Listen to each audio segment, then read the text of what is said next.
അന്ന് തിങ്കളാഴ്ചയായിരുന്നു. രാഹുൽ കമ്പ്യൂട്ടറിലേക്ക് നോക്കിയിരിക്കുകയാണ്. വളരെ പ്രധാനപ്പെട്ട ഒരു മീറ്റിംഗിനുള്ള തയ്യാറെടുപ്പിലാണ് അവൻ. പെട്ടെന്ന് ഹരി രാഹുലിന്റെ ടേബിളിലേക്ക് ചായയുമായി വന്നു. പക്ഷേ തിടുക്കത്തിൽ ചായ വെക്കുന്നതിനിടയിൽ കുറച്ച് ചായ രാഹുലിന്റെ ടേബിളിലിരുന്ന ഫയലിലേക്ക് മറിഞ്ഞു. രാഹുൽ ദേഷ്യത്തോടെ എഴുന്നേറ്റു. സ്റ്റാർ, എന്താ ഹരി താനീ കാണിക്കുന്നത്? തനിക്ക് ഒരു കാര്യത്തിലും ശ്രദ്ധയില്ലേ? എപ്പോഴും ഏതോ ലോകത്താണല്ലോ. ശാരീരികമായി ഇവിടെയുണ്ടെങ്കിലും മനസ്സെവിടെയോ ആണ്. ഒന്നിനും കൊള്ളാത്തവൻ. ഹരി ഒന്നും മിണ്ടിയില്ല. അവൻ തലതാഴ്ത്തി ആ ചായ തുടച്ചുമാറ്റി പതുക്കെ അവിടെ നിന്ന് നടന്നുപോയി. ഓഫീസിലെ മറ്റുള്ളവർ ഹരിയെ നോക്കി അടക്കം പറഞ്ഞു, ഇവന് ഭയങ്കര മടിയാണ്, ഒരു കാര്യത്തിലും ഉത്തരവാദിത്തമില്ല. രാഹുലും മനസ്സിലുറപ്പിച്ചു, ഹരി ഒരു മടിയനും ശ്രദ്ധയില്ലാത്തവനുമാണ്. ആഴ്ചകൾക്ക് ശേഷം ഒരു ശനിയാഴ്ച. ഓഫീസിന് അവധിയുള്ള ദിവസമായിരുന്നു. രാഹുൽ നഗരത്തിലെ വലിയൊരു ഗവൺമെന്റ് ഹോസ്പിറ്റലിന് മുന്നിലൂടെ തന്റെ കാറിൽ പോവുകയായിരുന്നു. പെട്ടെന്ന് ഹോസ്പിറ്റലിന്റെ ഗേറ്റിനു മുന്നിൽ നിൽക്കുന്ന ഹരിയെ അവൻ കണ്ടു.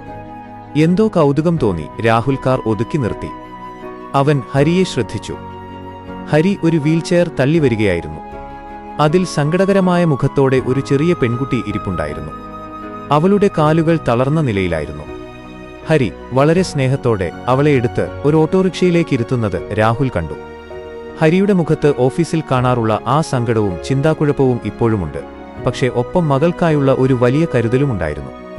രാഹുൽ പതുക്കെ ഹരിയുടെ അടുത്തേക്ക് നടന്നു ചെന്നു. രാഹുലിനെ കണ്ടതും ഹരി പെട്ടെന്ന് പേടിച്ചുപോയി. സ്റ്റാർ സാർ, അത് എന്റെ മകളാണ്. അവൾക്ക് ജന്മനാ കാലുകൾക്ക് തളർച്ചയുണ്ട്. കൂടെ കൂടെ ഹോസ്പിറ്റലിൽ കൊണ്ടുവരണം. ഭാര്യ മരിച്ചുപോയതാണ് സാർ. വീട്ടിൽ അവളെ നോക്കാൻ മറ്റാരുമില്ല. ഓഫീസിലിരിക്കുമ്പോൾ പലപ്പോഴും വീട്ടിൽ അവൾ ഒറ്റയ്ക്കിരിക്കുന്നതോർത്ത് എന്റെ മനസ്സ് വിഷമിക്കും. അതുകൊണ്ടാണ് ചിലപ്പോൾ ജോലിയിൽ തെറ്റുകൾ പറ്റുന്നത്. ക്ഷമിക്കണം സാർ. ഹരിയുടെ വാക്കുകൾ കേട്ട രാഹുൽ സ്തബ്ധനായി നിന്നുപോയി.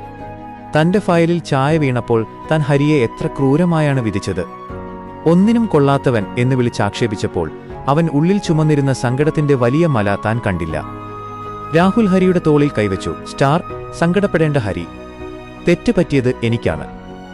നിന്നെ മനസ്സിലാക്കാൻ എനിക്ക് കഴിഞ്ഞില്ല. അന്ന് രാഹുൽ ഒരു വലിയ പാഠം പഠിക്കുകയായിരുന്നു. പുറമേ കാണുന്ന ഒരു ചെറിയ തെറ്റോ കുറവോ വെച്ച് നമ്മൾ ഒരാളെയും വിലയിരുത്തരുത്. ഓരോ മനുഷ്യനും നമ്മൾ അറിയാത്ത എന്തെല്ലാം മാനസികവും ശാരീരികവുമായ യുദ്ധങ്ങളിലൂടെയാവും കടന്നുപോകുന്നത്.